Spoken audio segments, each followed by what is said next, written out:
Quero te atualizar agora sobre o Corinthians para falar sobre Angelleri. Lateral esquerdo, argentino, 31 anos de idade, vínculo com o Corinthians se encerra em 31 de dezembro. E o Angelleri tem chamado a atenção de outros clubes brasileiros. Vale a lembrança de que, pelo fato de estar a menos de 6 meses do fim do contrato, o Angelleri já pode assinar um pré-contrato para se mudar de graça para qualquer outro clube. O Corinthians foi informado sobre esse assédio de concorrentes, de rivais, e pretende apresentar nos próximos dias uma proposta de renovação de contrato ao Angelleri. A ideia do Timão é ficar com o Angelleri por mais uma temporada, mantendo o atual salário sem qualquer reajuste nos vencimentos. O Angelleri vai aguardar as propostas para entender qual o melhor caminho. Desde que foi contratado, depois de rescindir seu contrato com o Getafe, o lateral esquerdo argentino disputou 26 jogos, não marcou gols e deu 2 assistências. Tem sido titular em jogos importantes, como por exemplo na classificação contra o Atlético Paranaense. Na Copa do Brasil também havia jogado como titular diante do Palmeiras. Angelleri e Matheus Bidu hoje são os laterais esquerdos mais confiáveis do elenco de Dorival Júnior. O fato de ter chegado sem custos depois de rescindir na Espanha e ter um salário de algo na casa dos R$500 mil por mês faz com que o lateral seja um bom reforço. A tendência é que ele permaneça. Assim que tiver qualquer novidade sobre o futuro de Angelleri, prometo voltar para contar para vocês. Combinado? Nicola, os próximos transfer ban do Corinthians relacionados a Matias Rojas e Garro já estão próximos de sair? Ao seu, na teoria, sim. A gente nunca pode cravar porque a gente não controla a agenda nem da FIFA, nem da Corte Arbitral do Esporte, mas os 2 julgamentos, inclusive, já aconteceram. É natural que nos próximos dias a gente tenha as sanções. E aí é também ainda mais natural que o Corinthians seja condenado nos 2 casos, ao pagamento de R$40 milhões ao Matias Rojas e ao pagamento de R$23 milhões ao Tadjeres pelo Rodrigo Garro. Esses valores, inclusive, devem ser aumentados por conta de juros e correção. A grande dúvida é, essas punições, elas se transformarão em novos transfer ban? O Corinthians passaria a ter 3, ou alguma dessas punições pode se transformar numa punição mais severa, como, por exemplo, a perda de pontos. Como o Corinthians demonstrou a intenção de pagar ao Santos Laguna, pelo primeiro transfer ban, que está ativo ainda, relacionado ao Félix Torres, o Corinthians procurou o Santos Laguna para oferecer pagamento à vista de 30%, depois subiu para 50%, para 70% e 75%. Em todos os casos, o Santos Laguna disse que só faria negócio se recebesse a grana integral, toda à vista. Diante desse cenário, depois de oferecer 75%, o pessoal do Corinthians procurou a FIFA para dizer para o pessoal da FIFA, vocês podem dar uma ajuda para a gente?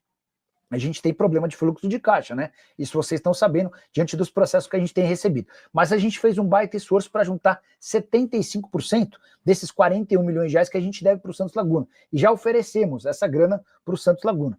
E não obtivemos êxito nessa resposta. Vocês podem ajudar a gente, tentar mostrar que para o Santos Laguna pode ser legal receber essa grana à vista? O Corinthians entende que esse movimento feito para mostrar à FIFA a intenção de pagar permitiria que, em caso de novas sanções, que o Corinthians fosse...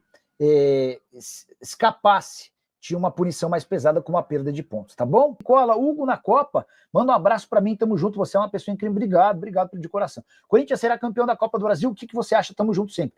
Canal do Corinthians, o Corinthians é um nos jogos à vera, é outro em jogos com condições e temperaturas normais de pressão e tempo, né? Deixa eu tentar explicar essa minha teoria. Você assiste ao Corinthians jogando no Campeonato Brasileiro, você não dá nada pelo Corinthians, time preguiçoso, muitas vezes pouco interessado. Você vê o Corinthians dos jogos da Copa do Brasil, é um Corinthians que não tomou gol, é um Corinthians que venceu todas as suas partidas, é um Corinthians dedicado. Por exemplo, pega o Corinthians dos jogos contra o Palmeiras, foram 4 confrontos de mata-mata e nenhum gol sofrido. Esse nível de entrega, se o Corinthians conseguisse replicar ou reproduzir para todo ano, seria um Corinthians muito mais competitivo do que é. E é por conta dessa competitividade que eu acho que o Corinthians tem chances reais de passar pelo Cruzeiro. Vejo o Cruzeiro ligeiramente favorito. Para mim, dos 4 times semifinalistas, aquele que joga mais futebol hoje, aquele que é mais consistente, aquele que é mais confiável é o Cruzeiro.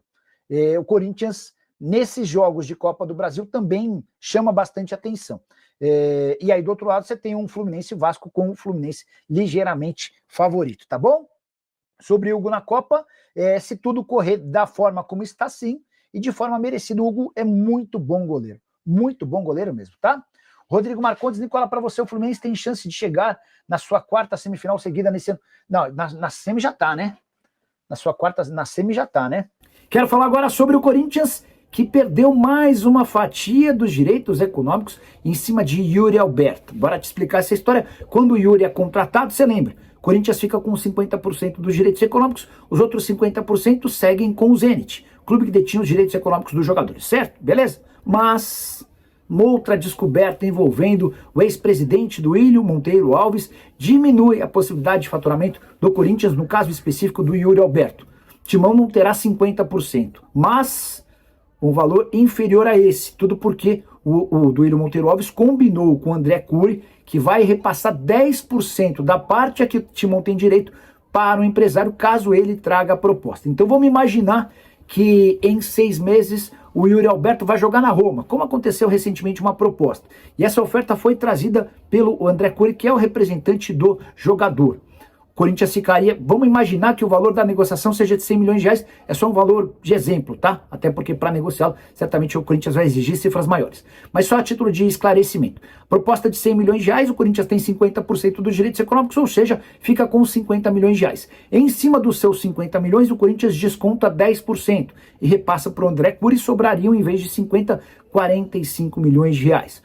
Duílio Monteiro Alves foi perguntado sobre o porquê de ter cedido esses 10%. Ele falou que quando se contrata um jogador grande, do tamanho do Yuri Alberto, há necessidade de fazer concessões. É só importante lembrar que o Corinthians, na oportunidade, já havia feito todas as concessões do mundo ao Zenit, cedendo 5 jogadores diferentes. Um desses atletas, o Pedro, que recentemente foi alvo de uma proposta do Al Ittihad da Arábia Saudita no valor de 35 milhões de euros.